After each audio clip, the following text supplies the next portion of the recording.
Hi everyone, this is Grace. How are you? This is the book I want you to read. According to this book, we would live up to age 100 and we would be working until age 80 or so. So let's redesign your life. All of us have a chance to have happiness and abundance, and everybody wants to become a happy millionaire. Oh, of course, there are some people maybe allergic to money, I don't know.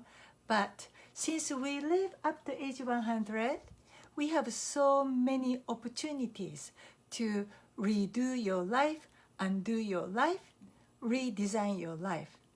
And again, I'm going to be speaking something very personal. And this is based upon my personal experience. And it's totally fine with me. You may or may not agree with me. And again, I'm not your investment advisor. I'm not making any claim. I'm only sharing my personal story. So to me, there is a first thing you must choose to live your life, to follow your heart. You know what that is?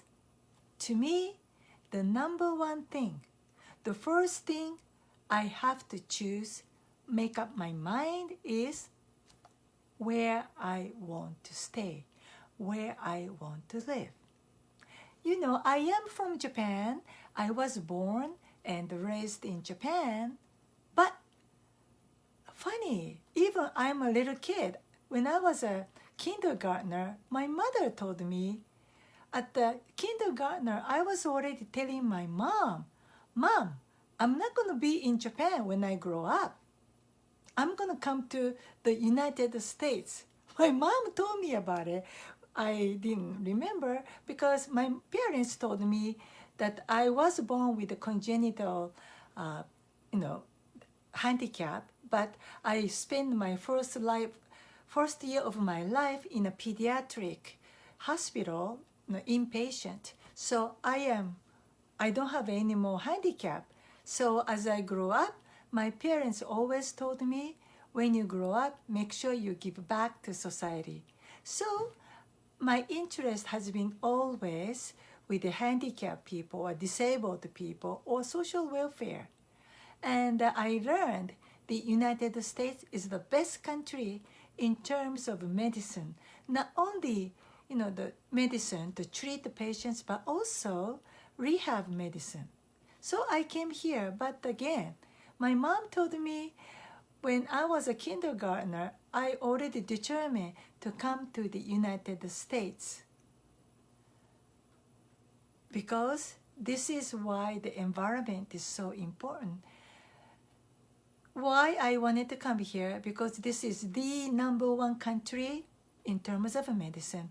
Preventive medicine, treatment medicine, like organ transplant, all those things, and also rehab medicine.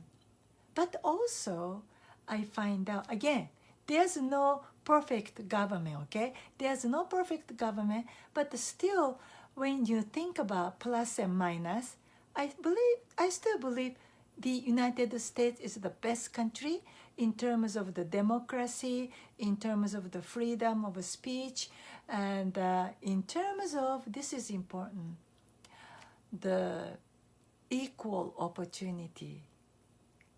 I believe United States is still the best country if you are like me, female, lady, looking for opportunity. I still believe, yes, there's still glass ceiling. Yes, in any country, there is a glass ceiling. In any country, there is a sexual discrimination, in terms of wages, in terms of, advancement, in terms of career opportunity. But again, I still believe the United States, and personally, I believe I love California, personally. Yes, you might like any other state. You might like Hawaii, you might like New York, you might like, I don't know, Illinois, wherever.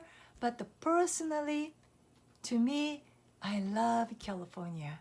Well, there are so many reasons. Number one, California is the richest state of 50 states of the United States. Number 2, California has 3 biggest corporations, have the biggest market cap. You know, the Microsoft, Amazon, they are in the state of Washington. And in California, we have Google, Apple, and Facebook. Those are the top 5, the biggest corporation in terms of market cap. Among top 5, 3 are in California. And I love the climate, the weather of Southern California. And California has such a rich in terms of culture, ethnicity. So California makes me feel so comfortable being an international student. I went to University of Southern California, and I also went to UCLA. There are many, many Asian international students, so I really felt at home. But again, you must choose where you want to be.